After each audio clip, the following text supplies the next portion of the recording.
اعوذ باللہ من الشیطان الرجیم بسم اللہ الرحمن الرحیم الحمد للہ رب العالمین الرحمن الرحیم مالک یوم الدین قال اللہ تعالی فی شان حبیبہ ان اللہ وملائکتہ یصلون علی النبی یا ایہا الذین آمنوا صلوا علیہ وسلموا تسلیما اللہم انا نحن نصلی علی سیدنا وشفیعنا وحبیبنا ومولانا محمد معلی الشان ماہی البطلان حاشر الانسان رحمتا للعالمین سید الانبیاء والمرسلین سراج الاولین والآخرین خاتم النبین رسول امین شفیع المذنبین الصلاة والسلام علی آلہ وأہلہ وأہل بیتہ وأزواجہ وأصحابہ اجمعین برحمتک یا ارحم الراحمین۔ برادران اسلام و دختران ملت، السلام علیکم ورحمۃ اللہ وبرکاتہ۔ الحمدللہ سلسلہ درس کے درود شریف کا اس محفل کا رفتہ رفتہ آگے بڑھتا ہوا مائی کی 19 تاریخ تک پہنچ گیا۔ آج شوال کی 23ویں رات ہے۔ اللہ رب العالمین کے کلام اور اس قرآن کی ان آیات کو اللہ اپنے کلام کے ذریعے میری زبان سے ایسے الفاظ کی ادائیگی فرمائے تاکہ موجودہ دور میں جس طریقے سے امت مسلمہ کو گرداب میں پھنسایا جا رہا ہے، قرآن کی اس آیات کے ذریعے اس روحانی انقلاب کی طرف امت کی رہنمائی کرنے کا اللہ مجھے شرف عطا فرمائے اور میری زبان کی گرہ کھولے۔ اللہ رب العالمین امت مسلمہ کے حال پر رحم فرمائے۔ سخت گرمی کا موسم شروع ہو چکا ہے۔ مائی کا مہینہ 61 سال بعد ایک دم اتنی گرمی جو شروع ہوئی ہے۔ کئی علاقوں میں جو پانی کے کنویں ہیں وہ بھی خشک ہو چکے ہیں۔ زمین گرمائش کی وجہ سے پانی نیچے کی طرف چلا گیا ہے۔ چولستان کا علاقہ، دیوالپور کا علاقہ، بھاولپور کا علاقہ، ملتان کے کئی ایسے علاقے ہیں جہاں پر، ڈیرہ غازی خان کے کئی علاقے ہیں جہاں پر اللہ اس مملکت پر رحم فرمائے اور ابر رحمت برسائے۔ اللہ رب العالمین امت مسلمہ کے حال پہ رحم فرمائے۔ ملک میں جاری اس وقت جو دہشت گردانہ کارروائی ہے، جس کے اندر بٹل کے اندر 2 اقلیتی برادری، سکھ برادری کے 2 تاجروں کو بہیمانہ قتل کیا گیا، اور آج شاہپور کے ایس ایچ او جو بڑے اچھے انسان تھے پشاور کے، ان پر قاتلانہ حملہ کر کے ان کو شہید کیا گیا۔ اس کے علاوہ ملک کے دفاع میں اپنی زندگیاں وقف کرنے والے پاک فوج کے جوانوں کو بلوچستان کے کچھ علاقوں میں، کچھ وزیرستان کے علاقوں میں دہشت گردانہ کارروائی کر کے شہید کیا گیا۔ ان تمام تر دہشت گردانہ کارروائی کی پرزور الفاظ ندامت کی جاتی ہے۔ اللہ ہمارے مملکت پر یہ جو بین الاقوامی سازش رچائی جا رہی ہے، ایک مرتبہ پھر ہم کو اس دلدل میں دھکیلا جا رہا ہے۔ بڑی قربانیوں سے جو اسٹریٹ وار تھی، جو دہشت گردی کی جنگ تھی، بے شک وہ جنگ پاکستان کی نہیں تھی، پاکستان میں مسلط کی گئی تھی۔ پاک فوج کی بڑی قربانیاں اس کے اندر ہیں۔ اللہ نے پختونوں کی قربانیوں اور پاک فوج کی قربانیوں سے اس دہشت گردانہ جنگ کا خاتمہ کرایا۔ پاک فوج کی اس کردار کو قابل ستائش، اس کو قدر کی نگاہ سے دیکھا جاتا ہے۔ پختونوں کی قربانی، قبائل کی قربانی، اس کو قدر کی نگاہ سے دیکھا جاتا ہے۔ اللہ ان قربانیوں کے صدقے آنے والے انقلابات کے لیے جو اسلامی انقلاب ہے اس کے راستے ہموار کرے۔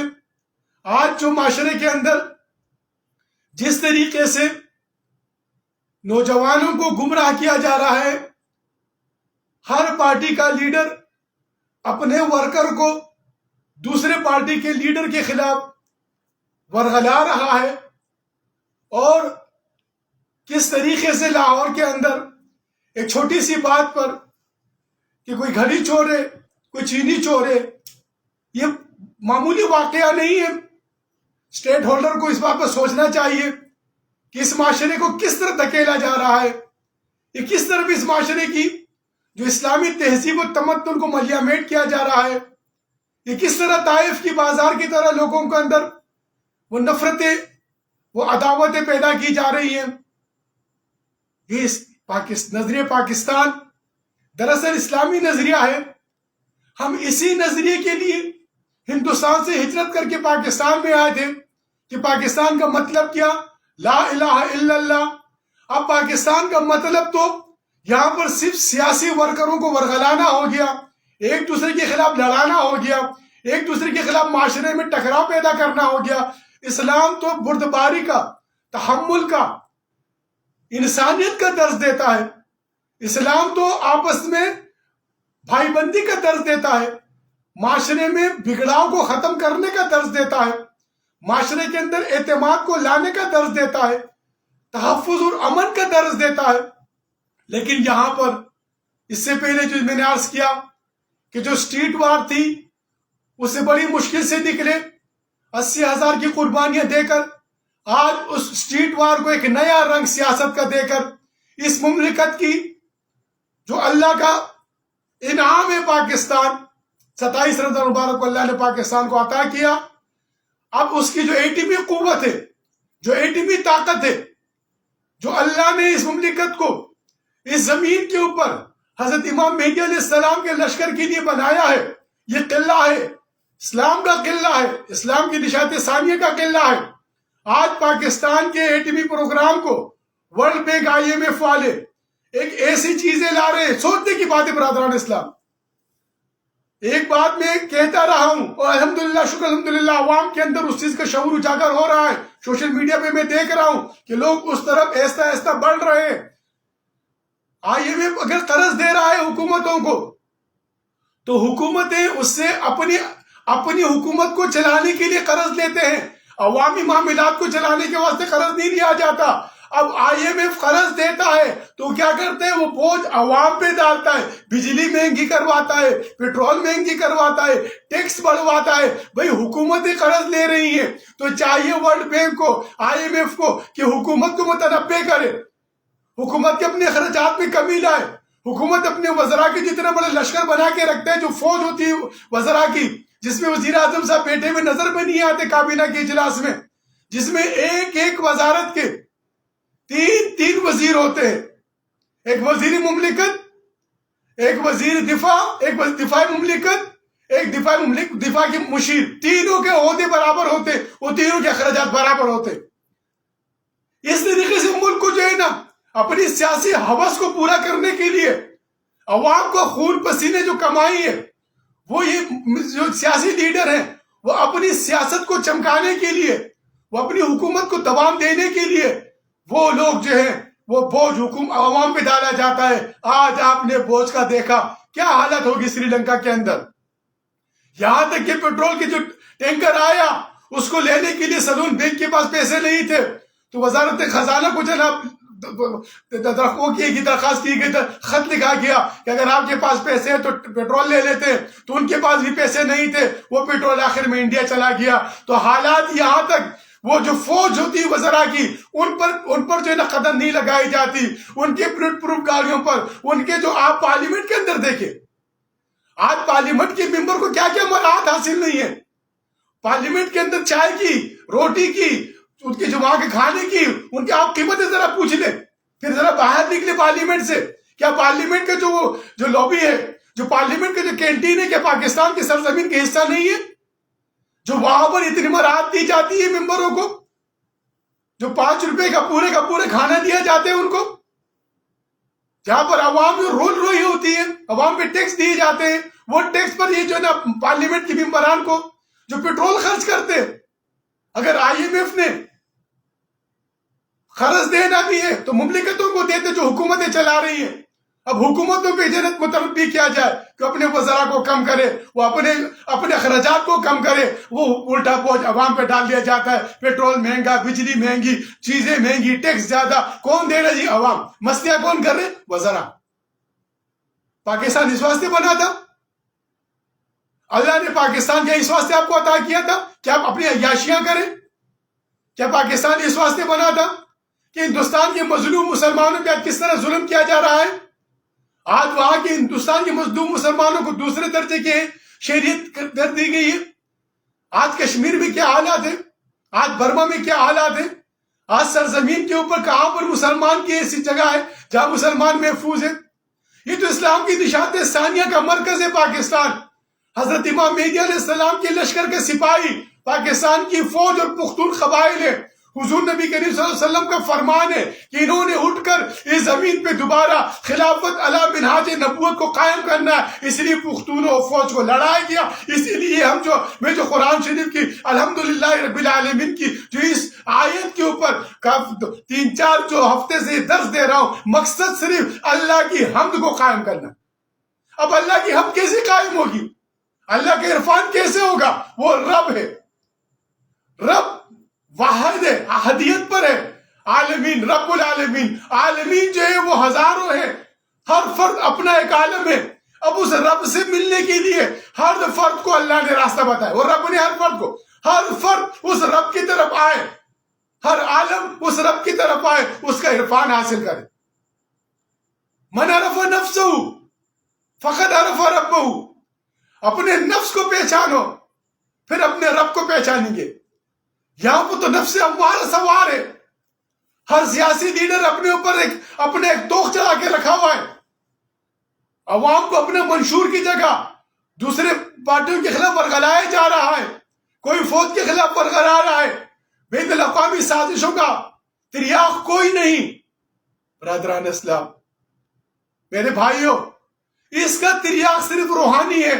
اس روحانی طریقے سے ہم نے واپس اس راستے پر آنا ہے جس راستے کا انتخاب اللہ رب العالمین نے اس کائنات کی تخلیق کرتے وقت حضرت آدم علیہ السلام کی جب تخلیق ہو رہی ہے تو اللہ نے حضرت آدم علیہ السلام کی تخلیق پر فرشتے پوچھتے ہیں کہ فرشتوں سے اللہ فرماتا ہے اس کو میں نے اپنا خلیفہ بنایا. اب انقلابات کو آپ دیکھیے, انقلابات کس طرح آئے آدم علیہ السلام سے لے کر دنیا میں جتنے بھی اللہ نے انبیاء بھیجے, وہ انقلابات کو کس طرح لائے. ابراہیم علیہ السلام کی زندگی کو آپ دیکھیے. آقا دو جہاں حضرت محمد مصطفیٰ صلی اللہ علیہ وسلم, آپ آخری نبی ہیں, آپ کے بعد کوئی نبی نہیں ہے. آپ کی زندگی حیات طیبہ کو آپ دیکھیے, کس طریقے سے عرب کے ان بے راہوں کو راہ دکھائی, کس طریقے سے آپ نے ان کو معراج کرائی, کس طریقے سے اللہ کا لقاء دلایا, کس طریقے سے کعبے کے بتوں کو گرایا. یہ انقلابات ہے زمانے کے. میرے بھائیوں, یہ اسلام کی نشات ثانیہ کا دور ہے. اس دور میں کسی کا کوئی فتویٰ کام نہیں کرے گا, کسی کی کوئی طاقت کام نہیں کرے گی, کسی کی کوئی قوت کام نہیں کرے گی, کسی کی کوئی تکفیر کام نہیں کرے گی. آنے والا وہ رب جو کن فیکون کا مالک ہے, وہ اس کا انقلاب اس نے لانا ہے. اس زمین پر بہار آنی ہے. اس بہار کو کوئی دنیا کی کوئی طاقت نہیں روک سکتی. اللہ نے وہ بہار لانے کے لیے اسلام کی نشات ثانیہ کا دور رکھا. 1400 سال کے بعد دوبارہ 14ویں سورت جو ختم ہوتی ہے, اللہ کی حمد شروع ہوتی ہے. اللہ کی حمد دراصل نبی کریم صلی اللہ علیہ وسلم جو تشریف لائے, آپ نے اللہ کی حمد کو قائم کیا. اس معبودان باطل کے سروں کو جو حرمت تھی اللہ کی انسان کی سر کی, اس کو حضور نبی صلی اللہ علیہ وسلم نے قائم کیا. ان بتوں سے اٹھا کے رب کے دربار میں سجدہ ریز کرایا. اب ان بتوں کو توڑنا ہے جو ہم نے اقوام متحدہ کے اندر سجا کے رکھے ہوئے ہیں, جو یہ بت کعبے کی طرف سجے ہوئے ہیں. ان بتوں کو توڑ کر جو بڑے بڑے لات و منات جو امریکہ روس چین, ہم نے 5 بت لات و منات کے جو بڑے بنا کے رکھے ہوئے, جو پورے فیصلے ان کی پوری سوچ جو ہے وہ تحفظ ہندوستان و تحفظ اسرائیل ہے. پوری دنیا کے سمجھداروں کی سوچ صرف ہندوستان ہندوستان کی تحفظ، اسرائیل کی تحفظ ہے. آج آپ دیکھ رہے کس طریقے سے یہ حالات بنتے آ رہے. برادران اسلام، میرے بھائیوں، آج اس چیز کو ہم سب نے مل کر سوچنا ہے. قرآن کو اس طریقے سے عمل میں لانا ہے، اپنے نفس کو پہچاننا ہے. من عرف نفسہ فقد عرف ربہ. اب نفس کیا ہے؟ قرآن کو قرآن سے سمجھیے، قرآن کی آیات کو قرآن کی آیات سے سمجھیے. اس سے پہلے میں نے عرض کیا سورہ فاتحہ دراصل کیا ہے؟ یہ قرآن کی تمام تر پورے جتنے بھی جو آیات ہیں، جو صورتیں ہیں، یہ قرآن شریف کا یہ کیٹلاگ ہے. یہ قرآن شریف اس کائنات کا کیٹلاگ ہے، اور سورہ فاتحہ اس قرآن کا کیٹلاگ ہے. اور حمد، الحمدللہ رب العالمین، یہ آیت جو ہے یہ اس سورہ فاتحہ کی پوری کیٹلاگ ہے. اس کا مقصد یہی ہے.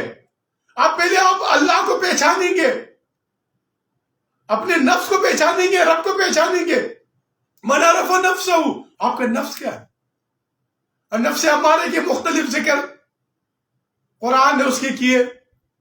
اب ہم نے دیکھنا ہے کہ ہم کہاں پر کھڑے ہوئے.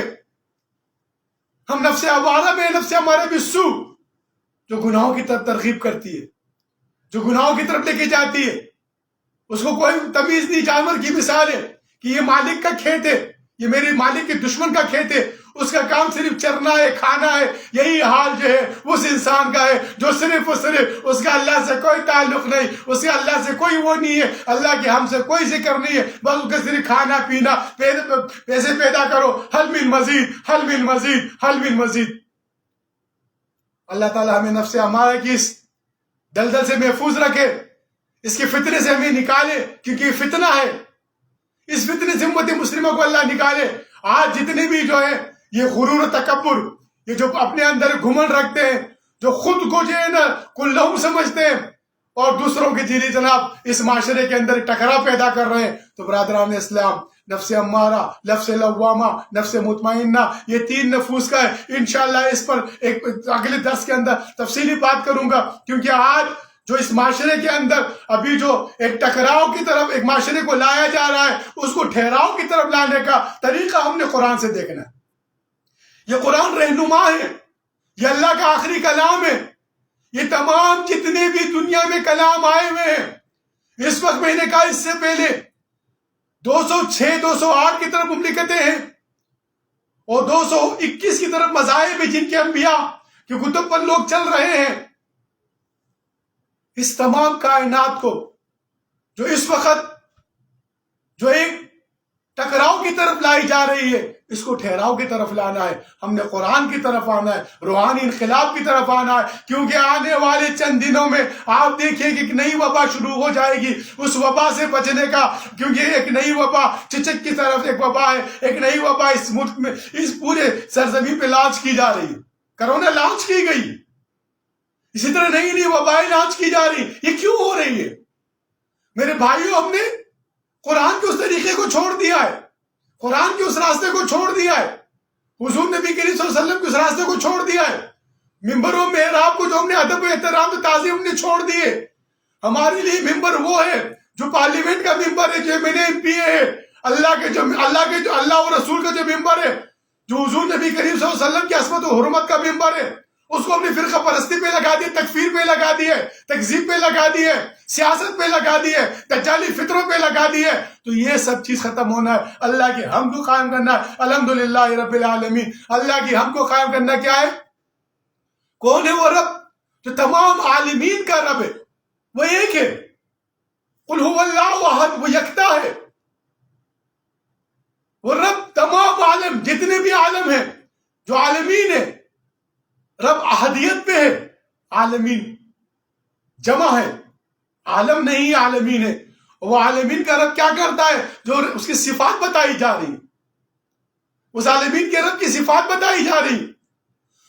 میرے پیر و مرشد صاحب جان سید ضیاء الحسن قائم مقام فرماتے ہیں یہ 4 الصفات ہیں، رب، رحمان، رحیم، مالک. یہ 4 الصفات بڑی سی بڑی سورت، سورہ بقرہ، سورہ آل عمران، سورہ نساء، 4 صفات اکٹھا کسی میں نہیں آئی ہیں. جو یہ 4 صفات سورہ فاتحہ کے اندر آئی ہے. یہ فاتحۃ الکتاب ہے.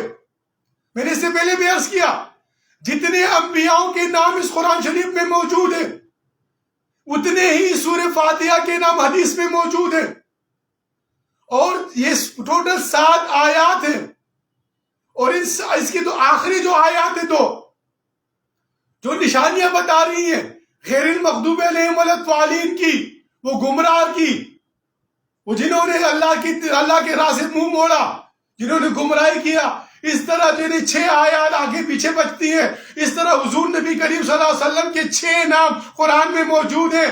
4 جگہ پر لفظ محمد آیا ہے، ایک جگہ پر سورہ صف میں جو ہے لفظ احمد آیا ہے، اور سورہ بنی اسرائیل کے اندر لفظ محمود آیا ہے، نام محمود رسول اللہ صلی اللہ علیہ وسلم کا آیا ہے۔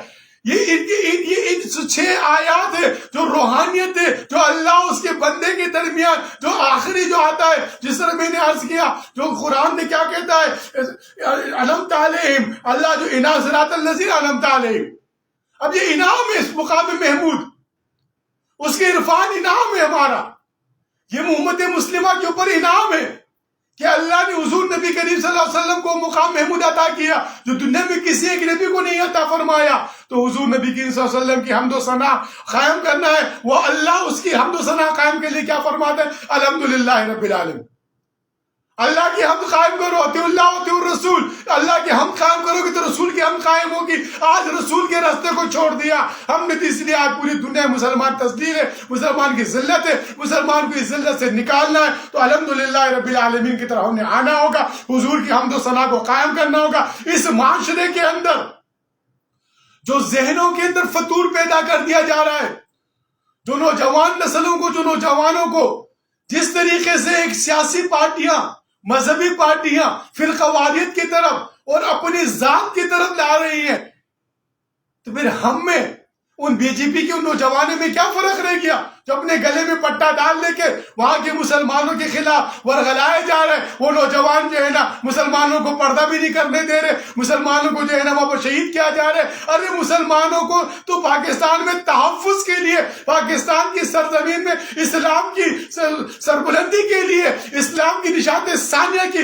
ہجرت ثانی یہاں پر ہوئی تاکہ یہاں سے اٹھ کے مسلمان ہندوستان کو مسلمان کرے۔ وہاں کے نوجوان کو جو ورغلایا جا رہا ہے ایک لابی کے ذریعے اسلام کے خلاف، اسلام کو ایک تشدد پسندہ وہ بتا کر جو ہے نا خلاف ورغلایا جا رہا ہے، یہاں پر ہم اپنے نوجوانوں کو تشدد پر جو ہے نا ابھار رہے ہیں، ایک دوسرے کے خلاف ورغلا رہے ہیں، ایک نوجوان ایک دوسرے کو مار رہا ہے۔ کیوں تم نے میرے لیڈر کو جو ہے نا گھڑی چور کہہ دیا؟ یہ اسٹیٹ ہولڈر کو چاہیے سوچے، اس پر پالیسی بنائے۔ خدا را اس اسٹریٹ وار کو اگر چل پڑی، یاد رکھیے آپ نے دیکھا یہ قوت طاقت ہے، کس طریقے سے آپ نے دیکھا جو لبنان کے اندر، آپ نے دیکھا مصر کے اندر، آپ نے دیکھا لیبیا کے اندر، آپ نے دیکھا شام کے اندر، آپ نے دیکھا فلسطین کے اندر، آپ نے دیکھا افغانستان کے اندر، کس طریقے سے فرقہ واریت میں، سیاست میں، تکفیر میں ایک دوسرے کے خلاف ورغلا کر لڑا کر کس طریقے سے مسلمانوں کی قوتیں مضبوط قوتوں کو کس طرح کمزور کر دیا۔ آج وہ سازشیں پاکستان میں رچائی جا رہی ہیں۔ اس ملک کا مقصد، اس ملک کا مطلب یہ چور ٹولے کو لانا نہیں ہے، ایک دوسرے کے خلاف جو ورغلانا نہیں ہے۔ پاکستان کے مسائل کا حل انتخابات نہیں، احتساب ہے۔ پاکستان کی مشکلات کا حل احتساب ہے، انتخاب نہیں۔ ایک ٹولہ نکلے گا دوسرا آئے گا، دوسرا پھر روڈ پر آ جائے گا۔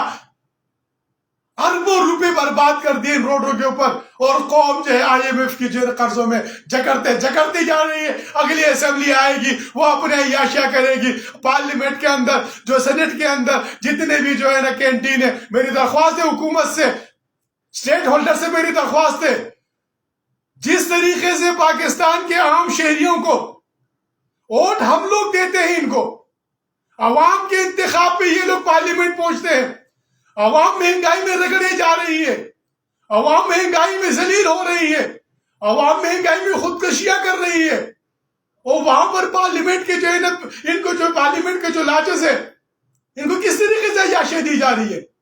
پارلیمنٹ کے لاجز کے اندر کس طریقے سے ان کے جو کینٹین ہے اس میں کتنا کیا ان کو کیا پتہ کہ پاکستان میں جو ہے مہنگائی کہاں پر ہے۔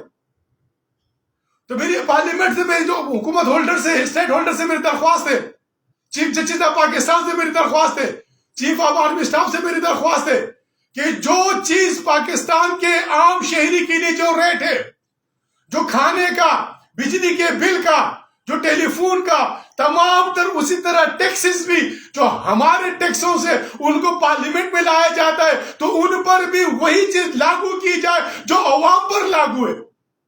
اگر IMF قرض دے رہا ہے، ڈالر دے رہا ہے، تو اسی طرح پارلیمنٹ کے جتنے بھی ممبران ہیں ان کی مراعات کو کم کیا جائے، ان کو دی ہوئی سہولیات کو کم کیا جائے۔ خدا را عوام پر مزید بوجھ مت ڈالے۔ دوائیوں کی کیا حشر ہو گئی ہے، چینی کہاں پر پہنچ گئی ہے، گھی کا کیا حشر ہو گیا ہے، آٹے کا آپ سوچئے۔ غریب عوام مزدوری کے لیے تڑپ رہے ہیں، مزدوری نہیں مل رہی، بیماریاں بڑھتے جا رہی ہیں۔ ایک ایک دوائی کی قیمت اس طرح آسمان تک پہنچی ہوئی ہے کہ اگر یہ دوائی نہ کھاؤ تو ضعیف بوڑھے جو ہیں وہ اور خراب سے خراب ہو رہے ہیں۔ خدا را یہی ٹیکس، عوام کی ٹیکس پر پلنے والی پارلیمنٹ پر بھی عوامی ٹیکس لگایا جائے۔ جو ٹیکس عوام پر ہے وہ ٹیکس پارلیمنٹ پہ بھی لگایا جائے، ان پر بھی اسی طریقے سے پارلیمنٹ، ان کو تنخواہ تو ملتی ہے، وہ کوئی تنخواہ بھی نہیں ملتی بھائی۔ الیکشن ووٹ ہم دیتے ہیں، جھگڑے لوگ کرتے ہیں، گریبان میں ایک دوسرے کے لوگ ہاتھ ڈالتے ہیں، ایک دوسرے سے دشمنیاں گھروں میں بنتی ہیں، پارلیمنٹ میں جا کے ان کو بھیجا جاتا ہے، وہاں پر جناب ایک دوسرے کے بھائی بن جاتے ہیں اور ایک دوسرے کی تنخواہوں کو بڑھانے کے لیے 2-2 لاکھ کی تنخواہ بڑھا دی جاتی ہے۔ تو اس مملکت کے اندر ایک قانون ہونا چاہیے، امیر اور غریب کے لیے ایک قانون ہونا چاہیے، پارلیمنٹرین عوام کے لیے ایک قانون ہونا چاہیے، کیونکہ اس پارلیمنٹ کو ان کو عوام بھیجتی ہے۔ جب عوام بھیجتی ہے تو عوام جو جھیل رہی ہے، تاکہ ان کو پتہ چلے وہاں پر عوام کے کوئی فلاح بہبود کے کوئی کام کر سکے، کوئی قانون بن سکے، کوئی وہاں پر جو ہے نا کوئی عوام کے لیے خیر کے ذریعہ بن سکے۔ برادران اسلام، دل میں بہت باتیں ہیں، یہ معاشرے کی بگڑاؤ، یہ تکفیر، یہ تکذیب، یہ قرآن سے دوری، یہ آج ہمیں بہت بھیانک آنے والے کل کی طرف ہمارے نوجوان کو لے کے جا رہی ہے۔ میری درخواست ہے علماء کرام سے، میری درخواست ہے خطبہ حضرات سے کہ یہ ممبر و محراب پر بیٹھ کر عوام کے اندر وہ اسلامی اشعار پیدا کرائے، وہ تحمل بردباری پیدا کرائے، وہ انسانیت کی طرز دے، تاکہ امت مسلمہ کے اندر وہ جو امت مسلمہ کا جو اصلی منشور قرآن، جو امت مسلمہ کا نبی کریم صلی اللہ علیہ وسلم نے جو طریقہ بتایا ہے، امت مسلمہ اس طریقے پر آ سکے اور امت مسلمہ ایک تکفیر سے نکل سکے، امت مسلمہ ایک خیر کی طرف، کیونکہ آپ خیر ہیں، جو امت مسلمہ ہے وہ خیر ہے، امت وسطہ ہے، وَتَكُونُ أُمَّةٌ وَسَطًا قرآن نے آپ سے فرمایا ہے۔ اللہ رب العالمین سے درخواست ہے میرے بھائیوں، یہ آج اس ملک کے اندر الیکشن کے نام سے جس طریقے سے روڈوں کو بلاک کیا جا رہا ہے، جس طریقے سے روڈوں کے اوپر جو مجرے لگائے جا رہے ہیں، جس طریقے سے روڈوں کے اوپر ایک دوسرے کے خلاف مہازارائی کی جا رہی ہے، یہ قطعاً پاکستان کے مفاد میں نہیں ہے، قطعاً یہ اسلام کے مفاد میں نہیں ہے۔ اسٹیٹ ہولڈر اس چیز کو روکے، انتخاب نہیں احتساب ہو، اس معاشرے میں ایک مرتبہ یہ پورا گن صاف ہو، ایک ایسی حکومت قومی تشکیل دی جائے اور ایسے طریقے کا نظام بنایا جائے جو ایک مرتبہ پورے جو جتنے بھی جو ہے یہ اس کو صفائی ہو جائے۔ ایک صفائی ہونے کے بعد پھر دوبارہ جو ہے اس مملکت کو ایک انشاءاللہ پروان چڑھے گی، سکون ہوگا، یہ ملک انشاءاللہ تعالی اس دنیا میں پاکستان اسلام کی نشاط ثانی کا علمبردار ہوگا۔ حضرت امام مہدی علیہ السلام کا لشکر کے سپاہی بن کر حضور نبی کریم صلی اللہ علیہ وسلم کے وعدے تغز الہند کو تکمیل تک پہنچانے کے لیے انشاءاللہ یہ پاکستان کی فوج، یہ پختون قبائل اللہ کے مدد سے، اس کی نصرت سے وہ علم مصطفی کو لے کر امام مہدی کے لشکر کے سپاہی بن کر عملی میدان میں نکل کر خلافت اللہ منہاج نبوت کو قیام کریں گے۔ یہی فقیروں کا الصلاۃ خیر من النوم ہے، یہی جگانا ہے، یہی بتانا ہے، یہی آرزو ہے، یہی فریاد ہے۔ وما علینا الا البلاغ المبین۔